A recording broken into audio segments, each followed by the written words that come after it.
गोंद जिसे हम बेसिकली एडिबल गम कहते हैं और गोंद सर्दियों में मुख्तलिफ किस्म की मिठाइयों में इस्तेमाल होता है। और बहुत सारी ऐसी चीज़ें हैं जो कि खुश्क मेवाजात से मिलकर बनती हैं, जैसे पंजीरी है, लड्डू है। ये खाने से आपकी कमर और हड्डियां मजबूत होती हैं।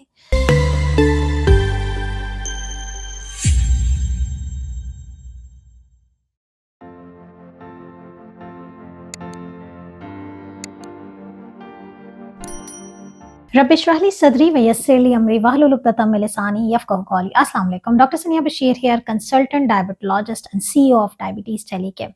उम्मीद करती हूँ कि आप लोग खैर खैरियत से होंगे और यकीनन डायबिटीज़ टेलीकेयर की विंटर सीरीज़ को भरपूर तरीके से एंजॉय कर रहे हैं, क्योंकि बहुत सारे लोगों ने हमें मैसेजेस करके कहा कि बहुत सारी चीज़ों के बारे में उन्हें पहले इल्म नहीं था और वो सर्दियों की बहुत सारी जो अल्लाह ताला की नेमतें हैं उससे महरूम थे, उसको इस्तेमाल नहीं करते थे उस डर की वजह से कि कहीं उनकी शुगर ना बढ़ जाए।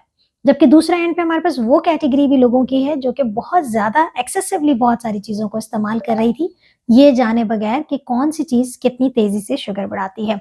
तो सबका बहुत शुक्रिया अदा करना चाहती हूँ और टाइम वेस्ट किए बगैर हम अपने टॉपिक पे आते हैं कि आज सर्दियों के हवाले से एक बहुत ही ज़बरदस्त चीज़ है जिसके बारे में मैं बात करना चाहूँगी और वो बात है बेसिकली गोंद के हवाले से। अच्छा, गोंद एक ऐसी चीज़ है जिसके बारे में हम गर्मियों में भी बात करते हैं और सर्दियों में भी बात करते हैं। और आप सब जानते हैं कि गोंद की 2 मुख्तलिफ़ अक़साम होती हैं। एक वो जिसकी तासीर बहुत ठंडी होती है, गोंद कतीरा कहते हैं, और जिस पे हमने बहुत डिटेल में वीडियो बनाई। अगर आप नहीं जानते हैं तो ज़रूर हमारी वीडियो देखें, उसे हम गोंद कतीरा कहते हैं, जो कि गर्मियों में एक ठंडक का एहसास पैदा करती है।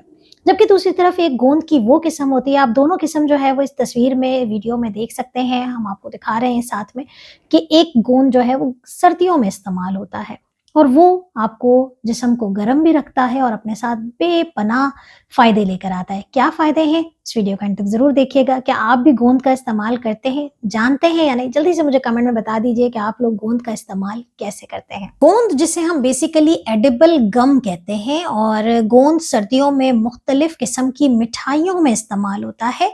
और बहुत सारी ऐसी चीज़ें हैं जो कि खुश्क मेवाजात से मिलकर बनती हैं, जैसे पंजीरी है, लड्डू है। बहुत सारी ऐसी ड्राई फ्रूट्स के साथ इसको कॉम्बिनेशन में इस्तेमाल किया जाता है। और इसके इस्तेमाल का सही तरीका यही होता है कि इसको आप अच्छे से रोस्ट कर लेते हैं तवे पे या फ्राई पैन में, आप अच्छे से रोस्ट करते हैं एंड देन उसको आप पीस लेते हैं और फिर आप किसी भी चीज़ में इसको इस्तेमाल कर सकते हैं। चाहे तो आप इसको दूध में डाल के भी पी सकते हैं और मुख्तलिफ ड्राई फ्रूट के साथ इसको कॉम्बिनेशन यानी कि इसको मिक्स करके अपने पास एक बॉटल में बना के रख सकते हैं। ये तो हो गई कि भाई एक आइडिया देने के लिए कि गोंद बेसिकली कहाँ यूज़ हो रहा है। अब गोंद के फ़ायदे क्या हैं? गोंद जो है बेसिकली सर्दियों में जो एक थकन का एहसास रहता है ये ख़त्म करता है, क्योंकि ये है एक एनर्जी बूस्टर। इसीलिए एनर्जी ड्रिंक्स अवॉइड कीजिए और कुदरती चीज़ें जो हैं वो ताकत वाली खाइए। इसके अलावा इसकी जो सबसे ख़ास बात है, जो आपने हमने तो अक्सर सुना अपने बड़े बूढ़ों से, कि ये खाने से आपकी कमर और हड्डियाँ मज़बूत होती हैं। भला क्यों? क्योंकि इसके अंदर सबसे ज़्यादा है कैल्शियम का सोर्स। तो अगर आपके बच्चे दूध वगैरह नहीं पीते और दूध से भागते हैं, दही, दूध, इन तमाम चीज़ों का इस्तेमाल अगर नहीं करते हैं, तो आप ये गोंद का इस्तेमाल वैसे भी इन जनरली भी डायबिटिक हैं, नहीं है, हर किसी को ताकत की ज़रूरत है, आप ये गोंद का इस्तेमाल कर सकते हैं। तो एनर्जी बूस्टर है, कैल्शियम का बहुत अच्छा सोर्स है, इसके अंदर मैग्नीशियम की बहुत अच्छी मिकदार मौजूद है। तो वो शुगर के मरीज़ जो हाथ-पाँव में दर्द, हाथ-पाँव के सुन्न-पने, सुइयाँ चुभना है, पैरों में कराहट है, न्यूरोपैथी के सिम्पटम्स नज़र आ रहे हैं, गोंद आपके लिए बहुत अच्छा है। इसके अलावा गोंद के अंदर जो है वो ये सबसे अच्छी बात ये है कि इसका शुगर लेवल बहुत कम है, इसके अंदर फाइबर ज़्यादा है। अच्छा, इसके साथ-साथ इसके अंदर प्रोटीन भी कोई ख़ास नहीं है, इसलिए अगर आप गुर्दे के मरीज़ हैं, गुर्दे की प्रॉब्लम है और बहुत ज़्यादा जो आपका ईजीएफआर कम है, तब भी आप ये गोंद का इस्तेमाल कर सकते हैं। तो ये बहुत सारे इसके फ़ायदे हैं। इसके साथ-साथ जो है वो आपकी स्किन के लिए बहुत अच्छा है, आपकी क़ुव्वत मुदाफ़ियत के लिए बहुत अच्छा है, आपके निज़ाम हाज़मा को एज़ अ प्रोबायोटिक काम करता है।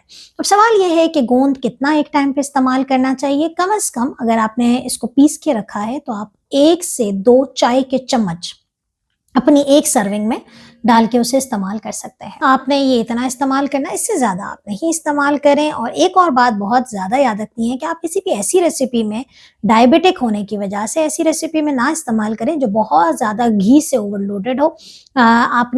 हमने जो डायबिटीज़ फ्रेंडली आपको लड्डू की रेसिपीज़ बताई हैं, ड्राई फ्रूट मिक्स करके आप इसमें गोंद का इस्तेमाल करके इसको आप यूज़ कर सकते हैं। इसके अलावा आप एक बहुत मैं ज़बरदस्त सी टिप बता रही हूँ कि अगर आपने हाफ कप या इवन 1 कप भी अगर आपने मिल्क लिया है, उसमें अगर आप चिया सीड्स डाल दें या आप मिक्स ड्राई फ्रूट का 1 टीस्पून डालें और 1 टीस्पून आप इसमें गोंद डाल दें, तो ये आपके लिए बहुत अच्छा होगा। ख़ास तौर पे ख़वातीन जो इस वक़्त 50 प्लस 50 साल से ज़्यादा की एज है और कमर के दर्द और हड्डियों में दर्द जो कि हार्मोनल चेंजेस की वजह से बहुत ज़्यादा होता है, तो गोंद का इस्तेमाल आपके लिए बहुत अच्छा है। तो गोंद के बेतहाशा फ़ायदे हैं, सर्दियों में इसे इस्तेमाल करें।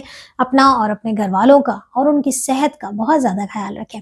ख़ास तौर पे मैं एक बात और बताती चलूँ, क्योंकि टाइप 1 डायबिटिक अक्सर शिकायत करते हैं कि आप ज़िक्र नहीं करती, तो टाइप 1 डायबिटीज़ के जो बच्चे इंसुलिन पर हैं, वो भी गोंद का इस्तेमाल रोज़ाना दूध में डाल के, या अगर वो लड्डू बनाना चाहते हैं, पंजीरी बनाना चाहते हैं घर में, तो आप उसमें मिक्स करके उसको दे सकते हैं। तो ये हैं सारे फ़ायदे, और इसको इस्तेमाल करें और अपनी ज़िंदगी और अपनी सेहत को बहुत अच्छे से रखें। अपना बहुत ख़्याल रखिएगा, दुआ में याद रखिएगा। अल्लाह हाफ़िज़।